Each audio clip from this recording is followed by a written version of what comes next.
I have 36 over-unders that relate to the Calgary Flames season. Okay, I have not done enough research to give you an educated prediction on all of them. But no, don't worry. It's going to be easy, and I'll where I need to, I'll explain where I came up with the over. Okay. They're broken into categories. So there's forwards, defensemen, goalies, rookies, a special surprise category that we're going to unveil at the end, and then team finish at the end. Okay. And so basically what we're going to do is a couple weeks ago, I set the over under, and I made my pick for each one. And I've been very busy at work the last 2 weeks, so I haven't put much thought into it then. So it'll be a fun glance to my mindset 2 weeks ago. But then Ben, you haven't heard any of these, so you'll make your pick on the over under. And if you need any clarifying questions, if you need to clarify anything, I can explain how I came up with the over under and stuff like that. Okay. Make some semblance of sense. Yes. Okay, so we'll go through forwards first, and the first over under is Ryan Lomberg fights, which I've set at 6.5. And I believe I came up with that one based off of a combination of last year as well as like three per half season, basically. So I set the over under at 6.5, and I took the over on Ryan Lomberg fights for the season. That's interesting. Like obviously he's kind of known as the fourth line enforcer and the tough guy. But how many times is he actually dropping the mitts full fledged? I can get you the exact number from last year. Okay, yeah, that's allowed. If you would like. Yeah. Like I said, actually, if you need any clarifying questions to help, I'm happy to give. I might need a second to track it down, but like I said, no problem doing that. Let's save that for when I really need it, because in theory we could do that. We could do that for all of them, and that would take forever. So yeah, that's true. It works out to about 1 per month of the season if you take the over. I'm gonna take the under just because I don't know if a full-fledged brawl. He's not Matt Rempe. yeah. It's pretty rare. It's I think the amount of players who will hit this over under on the season for the entire NHL, you could probably count on one hand. Yeah, I'm taking the under. Okay. Next up is Adam Klapka points. I set the over under at 25.5. And I came up with that basically by extrapolating his point total from last year over a whole season. I personally took the under. Is he gonna play the whole season? Yeah, you got to factor that into your over under. See, I think that's kind of affecting why I took the under as well. There are some wild cards where they could suddenly drop some vets and he could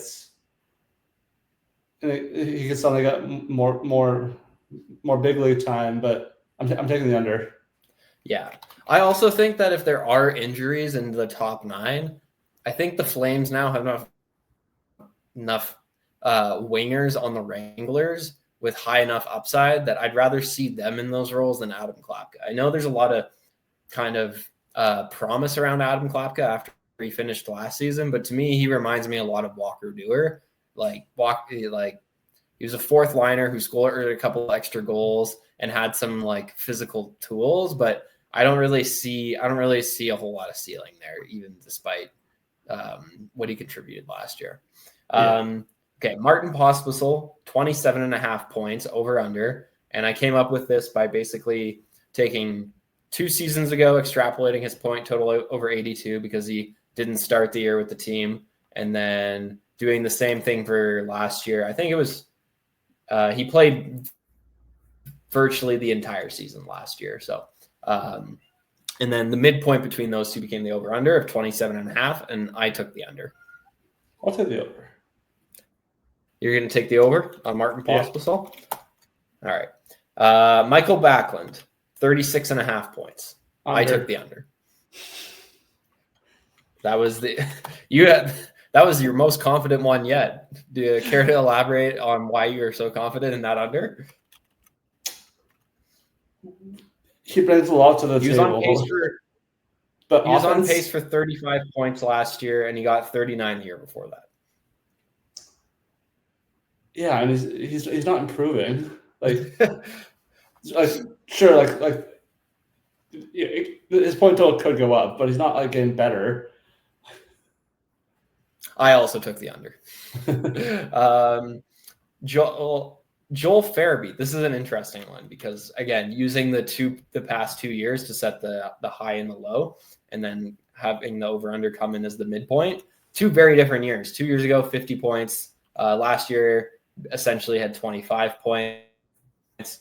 So I set the over under at 37.5, and I took the over. I think he was snake bit last year. He was kind of shooken up by the whole trade. Travel, like a player having to adapt to the West travel midseason after playing out East, I think is very difficult. I just think both Farabee and Frost were going to see completely different players. So kind of a sneak peek to the next one, but I took over 37.5 points for Joel Farabee. Was 50's career high? I can check that. I don't know. I don't know if that was his career high. That's what he put up 2 years ago. Let's see. Joel Farabee. His career. Yeah, that was his career high, was 50 when he was 23 years old. So he's entering his 25-year-old season now. I'll take the over. All right. Next, so and speaking of Morgan Frost, I set the over under at 41.5 points. So basically, will he be above a half a point per game player? And it kind of factors in the last 2 seasons to set that over under. I took the over. Yeah, I'll do the over too. Yeah. They're in the same shit for me. Yes, exactly. I liked Frost's play more down the stretch last year. Their production was pretty much the same, but I thought Farabee's lack of production was because he wasn't playing well. Frost's lack of production was more so his snake bittenness. I think Frost and I think if this team is like competing for a playoff spot, I think it's because Frost takes a huge step and makes that trade look really smart for Craig. And I'm high on the skill. The skill and the potential really tantalizes me. The issue with Morgan Frost is that's what Flyers fans were saying for years about him. So I don't know if we're just falling for the same trap again with Morgan Frost, or if this actually will be the year he puts it together, because he does have some pretty tantalizing skill. He just hasn't had super productive season. So anyways, I'm taking the over 41.5 points. Yeah. Connor Zary, 42.5 points is the over under. I'm taking the over. I think he's going to play pissed off for not getting a long-term deal this year. He got to camp on time. He didn't miss any preseason. I think he stays healthy. And so I'm fairly confident in the over here. Sorry, I missed when you said the name. That was Zary? Yeah, this was for Zary. And what was the point total you said? 42.5. Yeah, over.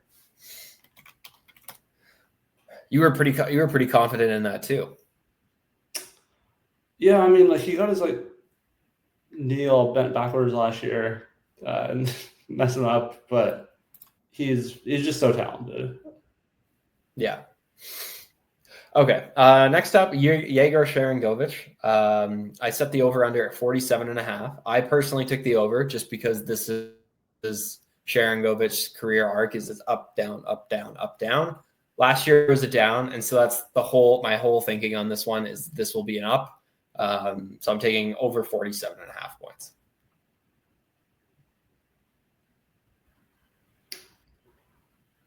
I have the Flames fan in me just has to take the over.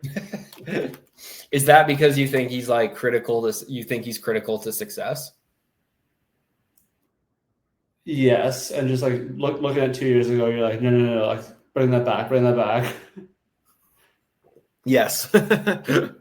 Okay. Next up, Blake Coleman. I also set the over under at 47.5. Oh, did you say under before I even said yes. it? Yeah, I took the under too.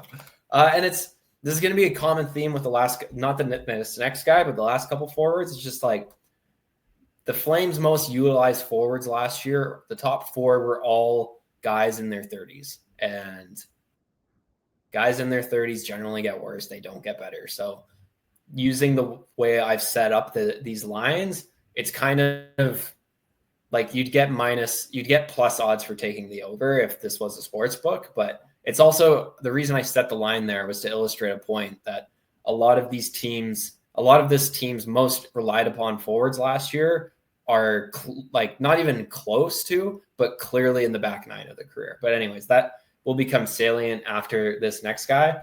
So basically, Matt Coronado, I set the over-under at 49.5 points.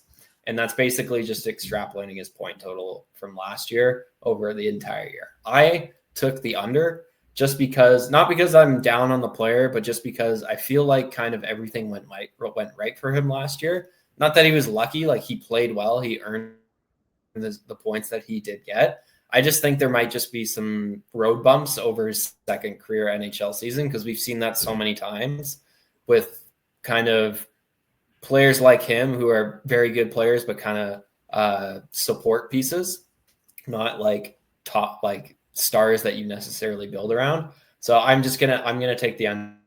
I think he kind of settles around about he stays at around half a point per game. I'm taking the over because we deserve something good. Hey, fair enough. Okay, next up. Also with Coronado, when his extension got announced, my friend Matt, who is a Leafs fan, texted me and said, "I literally have no idea who this is." Okay, I want to change mine to the over just for that now. Oh, that's gonna bother me. It's gonna irk me, Ben. Okay, next up, Jonathan Huberdeau. Under. Do you want to take a guess at where I set the line if you're so confident in the under? So he scored 30 goals last year and it was in the 60s for points, right? I can confirm that for you while you think on that for sure. I think that sounds right. It was 30 goals in low 60s, I think, or maybe mid 60s. It was 28 goals, 62 points last year. 62 points? Yeah. I'm going to say you set the over-under at like 55. I set it at 57.5. So if you thought it was 55, that was a good preemptive under that you just sniped there. I also took the under. People who read my stuff and listen to me a lot know my feelings on Jonathan Huberdeau. I don't have to rehash it too much other than he's probably the most overpaid player in Flames history. And the goalposts from Flames media have never been moved for any player more than they have been for Jonathan Huberdeau. And it's kind of I think that's kind of a media disgrace. That's me summarizing the feelings. That's me summarizing my feelings. That could be a whole other show. But last year, his 28 goals came on an 18.3 shooting percentage. He is a career 12.7% shooter. He shot almost over 6.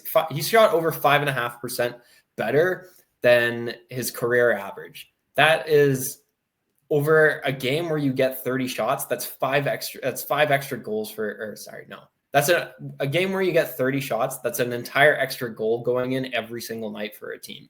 So that's why I'm taking the under. Anything to add on that?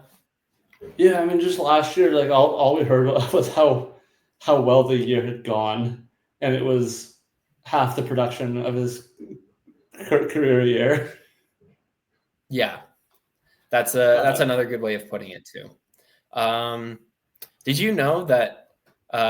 So his last year in Florida, he put up 115 points. He put up his 115th point with the Flames in about November of this past season. God. Okay, we can move on. Last forward is Nazem Kadri. Sorry. Oh yeah. Question about Huberdeau. I think it goes without saying that you you'd give him away for free if someone would take him. Yeah, What would I you would. What would you add to the pot? To Like make if it someone happen? was willing to take him. Yeah. So my thing now is even though he, like I said, he is the most overpaid player in Flames history. His contract really isn't like restricting the Flames from doing anything because they're not a cap strap team. So I would, at this moment in time, I wouldn't give anything. I wouldn't attach anything to Huberto to give him up because he's not really preventing the Flames from doing a whole lot other than taking up a top 9 winger Yeah, spot. he's a progress stopper. He takes up a spot on the power play in the shootout lineup on the top line. These are all great points, Ben. And so maybe I should reframe because from a cap perspective, he isn't preventing the Flames from doing anything. But you're right, from a development standpoint, he is getting in the way of shit. And the Flames are filled to the brim with winger prospects that could be breaking into the NHL either this year or next year. Guys like Matt Vigridden, Andrew Basha, Adar Suniev. Who else am I? That's just the first couple that come to mind. But actually, let me pull up a Flames prospect list because there's even more. But you're right. So, but at the same time, you can probably get away with keeping those guys in the minors and with their junior teams for one more year. So at this point in time, I still probably wouldn't attach anything to give him up. But I think that becomes an interesting question as soon as next year, because like you said, he does take up a valuable roster spot for development purposes. What are your thoughts on that? I think one more year checks out, and then maybe you start talk about throwing in like not a high draft pick, but a pick. Yeah, if you ask me right now what I would give up to attach something to Huberto to get rid of him a year from now, it would probably be like a third. And even then, I doubt another team would take on his contract for what would then be another 5 years, only to get a third. And so it's probably still not likely he'd be moved.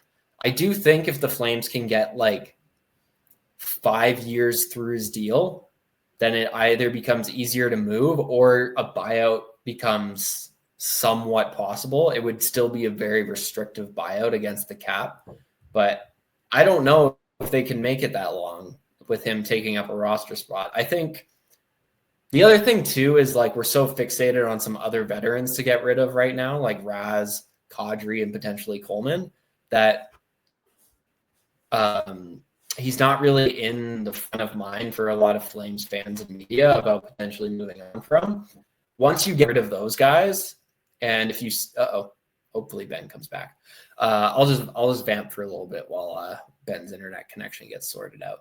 Once you get rid of those guys and Huberto basically becomes once he becomes the only vet left that is taking up a roster spot, then it'll be more pressing to get rid of him. I just went for a little bit, Ben, while your internet connection was lost and regained. Are you good now? Yeah, I don't really know what happened. I just hit refresh and we're good. Oh, yeah, that is a very interesting discussion that nobody is really talking about right now, though. But I feel like I said, we'll probably start to become. I think if the Flames trade some other veterans, then it'll become kind of pressing. And if like some of our winger prospects start to show some promise, then again, then it becomes more interesting. Yeah, I don't necessarily mind the staggered exit of the veterans that's been ongoing. Yeah, I would like to see the next staggering happen, but yeah. Yeah, because I agree. At least the young guys, grow up playing with some guys who have playoff experience. Yeah. Okay, are you ready to move on to the last forward? Yes, Kadri. Over. Yes. Did you have one final thought there though? Didn't mean to cut you off. I forget. It's fine. Okay. The last forward over under is Nazem Kadri, and I set the over under at 70.5 points. Ooh, that's a high one. He's been the highest. He has been the highest scoring forward the past 2 seasons. So wasn't he still only in the 60s last year? I'll confirm that for you. He might have just got. I think he was in the 60s last year, but he might have been in the 70s 2 seasons ago. Last year, the last 2 seasons. Last year he got 67 points. The year before that, he got 75. And his career high is 87. I might take the under on this.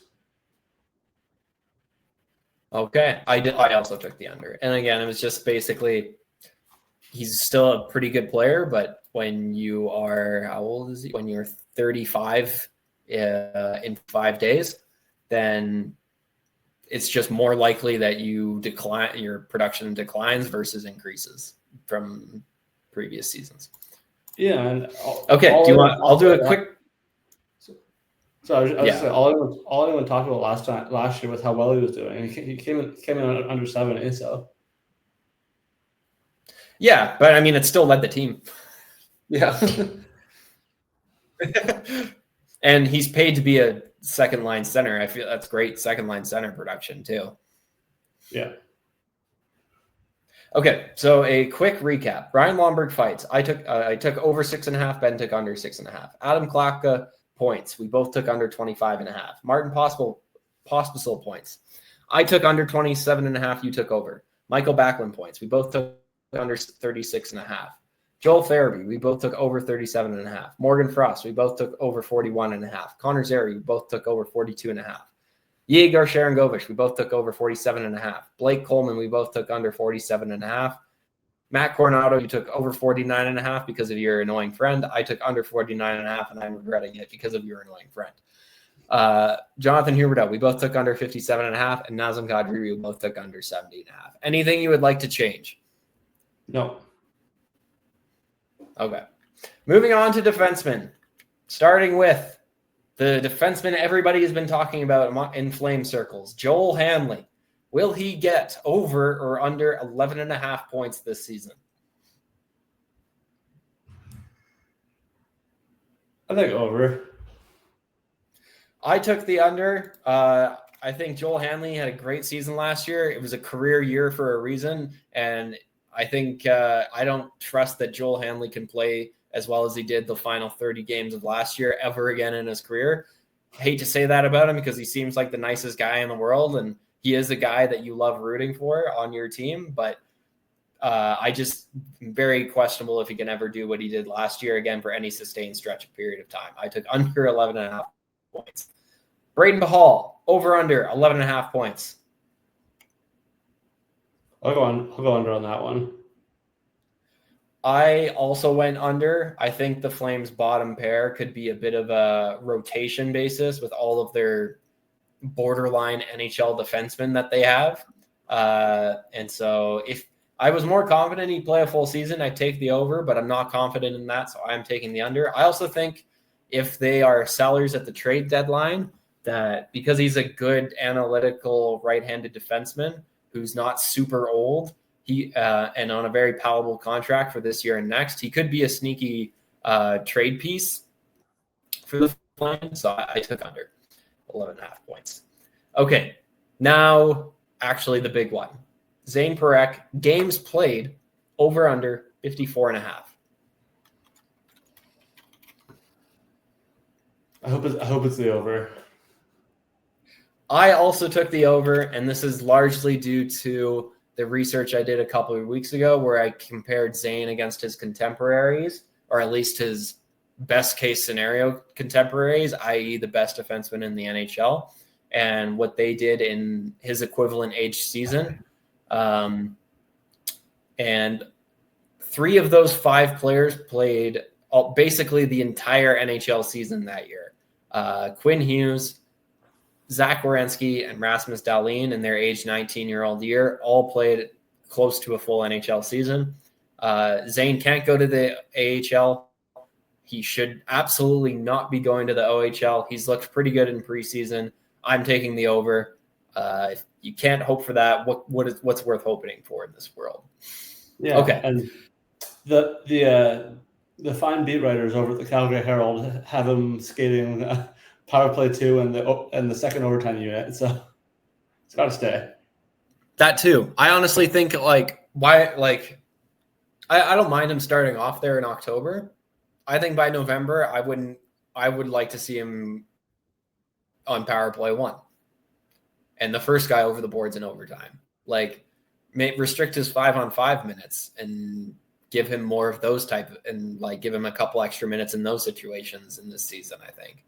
Yeah, honestly, like what I was thinking about is that obviously Zane, bring him along as cautiously as you want, but I think one area where he would be an immediate help is overtime. Yeah, the Flames struggle there. They're so bad at overtime, and his game is made to be successful in overtime. Yeah, I mean, half the games go to overtime because the Flames only play 1-goal games. Exactly.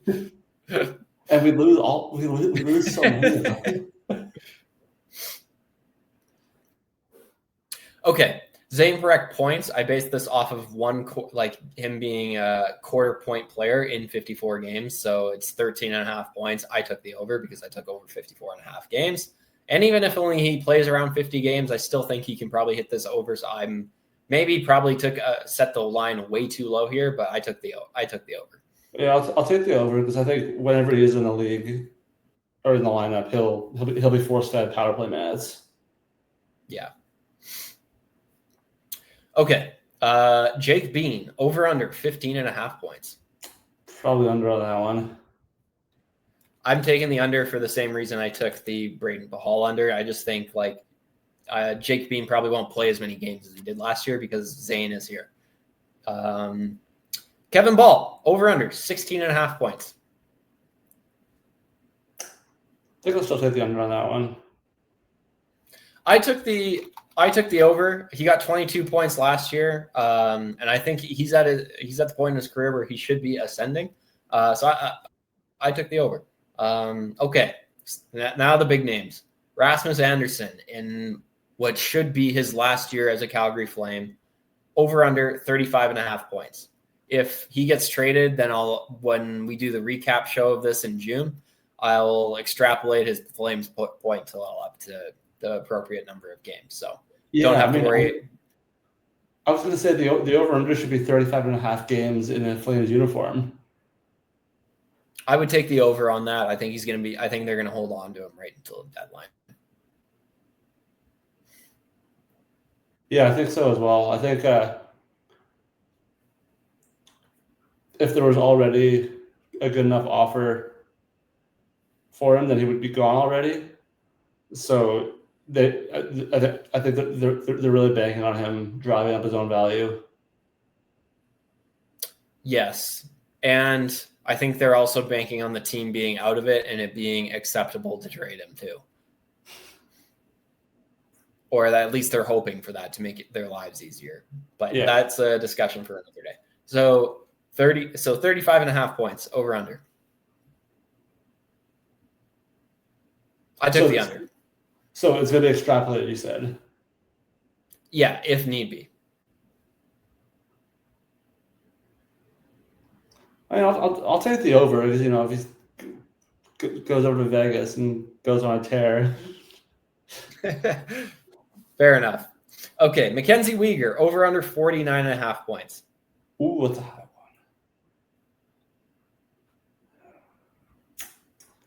I feel like I'm going to take the under because I took Zane's over. That's kind of how I'm feeling too. Less power play time. Yeah. That's what I think. I took it. I took the under as well. All right, to summarize defensemen, Joel Hanley, I took under 11.5 points. You took over. Braden Pahal, we both took under 11.5 points. Zane Parekh, we both took over 54.5 games. Zane Parekh points, we both took over 13.5. Jake Bean, we both took under 15.5 points. Kevin Ball, I took over 16.5 points. You took under. Rasmus Anderson, I took under 35.5 points. You took over. Mackenzie Weegar, we both took under 49.5 points. All right. Moving on to goalies, and they're all Dustin Wolf related. We're not going to bother with any backup goalie stuff because I find that boring. So Dustin Wolf games played over under 53.5. I took over. Over. They're gonna run him into the ground this year, and I love it. What if they're out of it and they want to tank without admitting it in like March?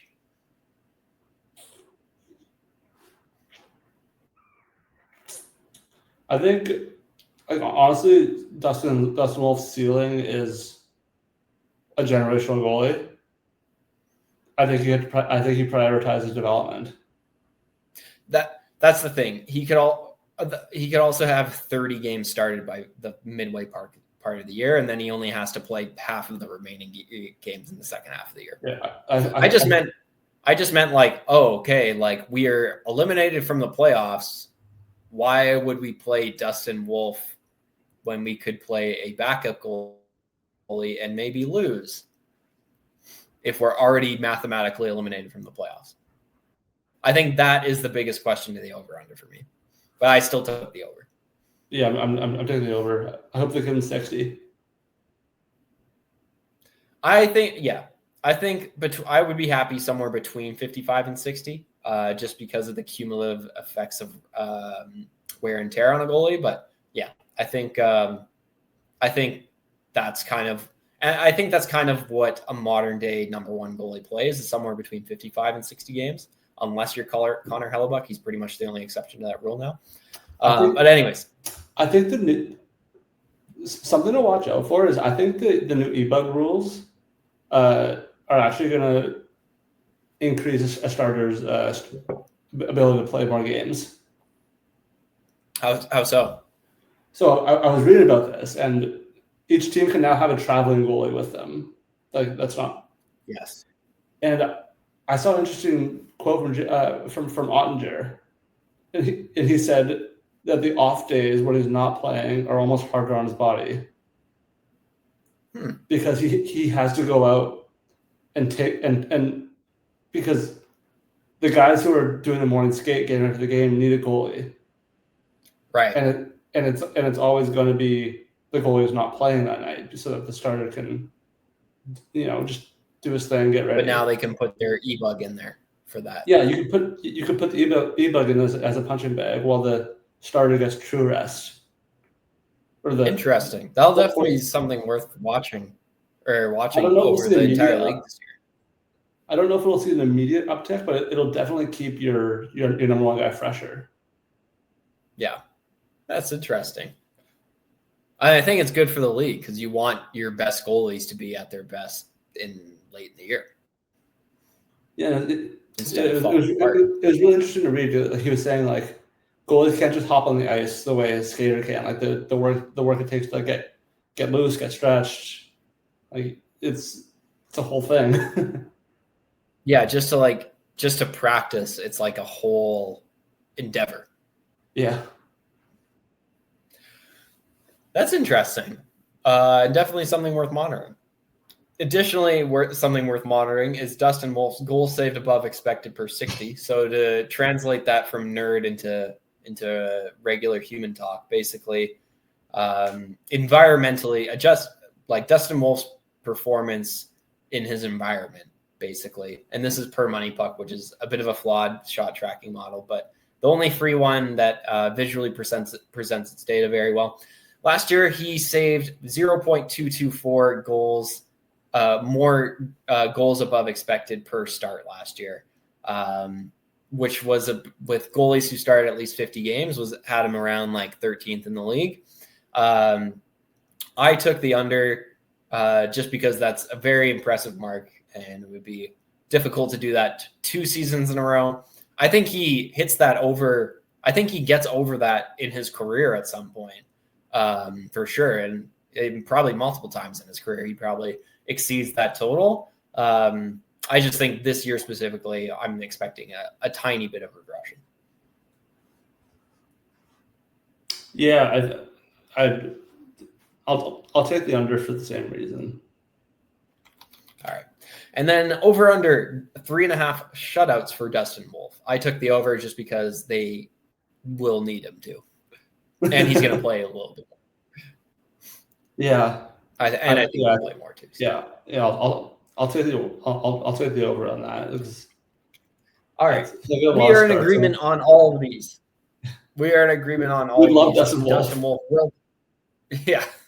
Dustin Wolf will play over 53.5 games. He will have a slightly worse year per his environment, but he will have over 3.5 shutouts this year. Okay, rookies. I feel like 4 rookies, including Zane, but we've already talked about Zane. So 3 forward rookies have kind of stood out this year in preseason. So I just wanted to go over games played for each of them.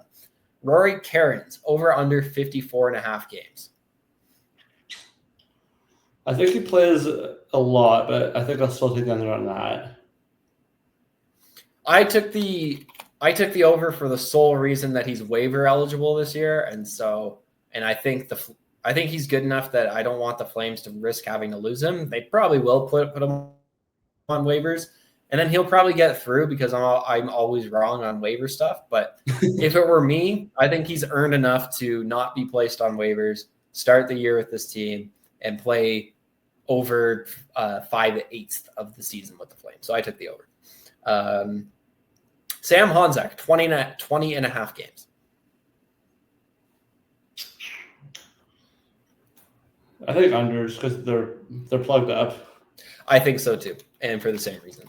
And then Matt Vagridden, over under 20.5 games. I'll take the over on that one. He's been frisky. Oh, okay. I took the under for the same reason as Honzek, but I'd love to be wrong. So, summary on the rookies. Rory Cairns, you had under 54.5. I had over. Sam Honzek, I had over 20. I had under. We both had under 20.5. Matt Vagridden, you had over 20.5. And I had under 20.5. All right. So now is the special surprise category that I'm very excited about. And I can't pick these for a reason that will become evident very quickly. But how many rants will I go on either via podcast or Instagram related to these topics? So, for example, will I have over 3.5? Will I have over under 3.5 rants related to Jonathan Huberdeau throughout the season this year? I'm gonna go under. I think last year you kind of turned a page and started celebrating Jonathan Huberdeau for his successes. You took a positive tone. That's fair. Okay, over under 3.5 rants related to coaching.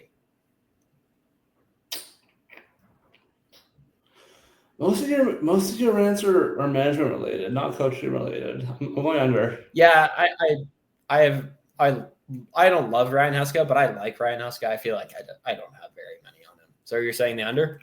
Yeah. Okay. Over under 3.5 rants on management, but specifically transactions. The next category will be over under rants on management direction. And those are the 2 management categories. So, but rants related to specific transactions, over under 3.5.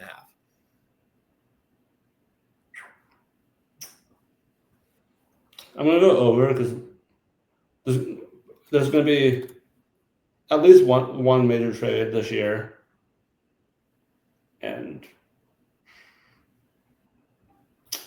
honestly, I think the team's direction will bleed into the transactions that they choose to make. So I'll go over.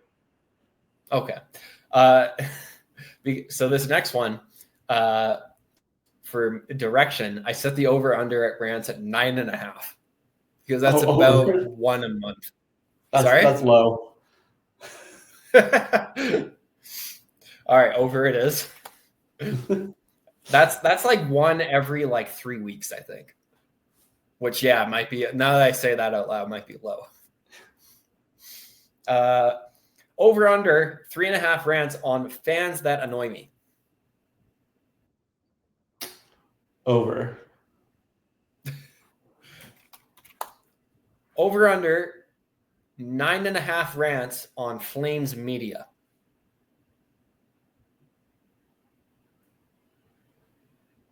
Oh, this includes like Eric Francis. Well, the next category is Eric Francis specifically at over under 2.5 rants. Oh, God. This would be the rest of, this would be Flames media as a whole or other members of Flames media. But is this excluding him? We'll say like, so an Eric Francis rant counts towards the Eric Francis one and the Flames media one. The Flames media one is everyone, and then it's how many are specifically related to Eric Francis.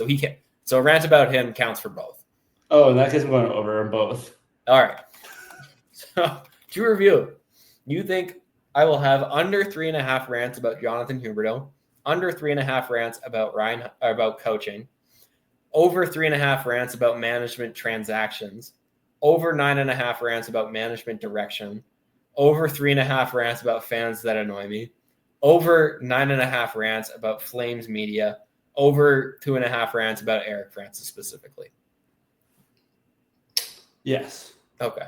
I think those are good picks. I probably didn't set the lines aggressive enough there. Okay. Now, the last category is overall team performance. And it'll be quick, but there's only 3, but I feel like it will lead to lots of discussion around it. First one is playoff games played over under 0.5.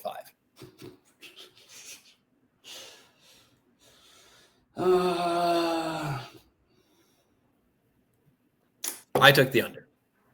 My heart says over, my brain says under. What are you going to listen to more? Give me the over. Okay. Well, if that's the case, over under 0.5 playoff games won. Over. Okay.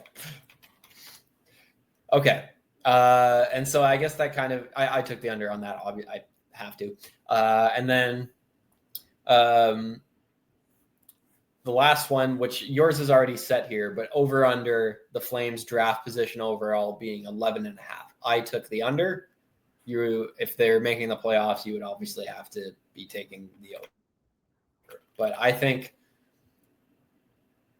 they'll be drafting similar to where they did 2 years ago, somewhere in like the 8 to 10 range, just under 11.5 overall. So I took the under on that. And I took the under on the playoff stuff as well. Yeah. I know. If the Flames do make the playoffs, what's the biggest reason why? Dustin Wolf. What's the second biggest reason why?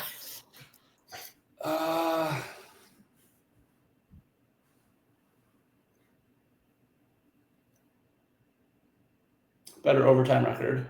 Okay. If because of Zane specifically? I wanted to say that, but I didn't want to be too optimistic, but every year I think the Flames can't be any worse in overtime than last year. And somehow they prove you wrong. If the Flames are drafting bottom 4 in the league, aside from Dustin Wolf related reasons, what is the biggest reason why? As in like last 4 picks? Like top 4. Oh, yeah. Top 4. Yeah.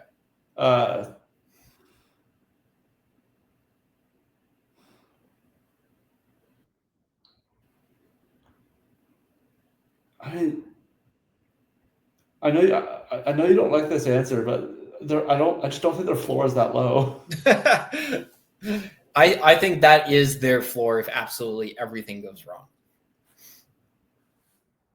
Is like they're the fourth worst team in the league.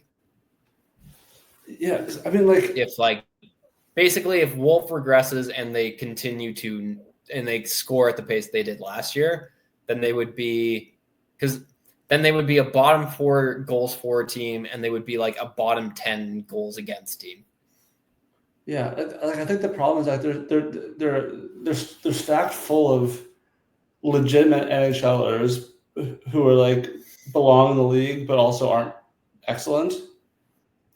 So like you remove any one of them like due to injury, and like it doesn't affect the sum that much, because like everyone's like at the same level. Yeah. Yeah. I also don't think there's as many disaster classes in the NHL right now, because basically everyone except outside of the state of Pennsylvania is trying to be good. And the teams inside the state of Pennsylvania have some pretty good players. Like, a guy I respect a lot, Hockey Psychology, still has Sidney Crosby as one of his 10 best players in the NHL. And a lot of people also think the Penguins are the worst team in the league going into the year. So, when the bottom of the NHL isn't as bad as it's been in previous years, I don't know if just having some bona fide NHLers can guarantee that you yourself are not a bad team if there isn't enough disaster class teams around them. Fair enough. I don't know. A man can dream. Well, Ben, thank you so much for joining. Oh, sorry. No, it's fine. Oh, okay. Thank you so much. Thank you so much for joining me. I had a lot of fun coming up with these and going over these with you. I look forward to putting this in the time capsule and coming back in May or June or whatever, and reviewing these, and then reviewing them with the result I think will be a lot of fun. So I'm gonna forget about all these picks. I'm gonna try and Men in Black memory wipe them from my brain. Hopefully you do too, and then we can attack this with fresh eyes in May and laugh at how silly some of these picks were. Oh, I was thinking the opposite. I want to have them in front of me all year long. I can send them for you if you want to keep track of them. I'm going to try and wipe them so that I don't let the rant over-unders affect me too much. I don't want to swing things too much one way or another. I want it to be organic, but right. I can definitely send these to you if you would like, as well as anyone listening. I want it to affect my mood if it looks like I'm going to be wrong on one of them. Well, I can definitely allow this to affect your mood for the next 8 months if you would like. Perfect. So I'm happy to send that.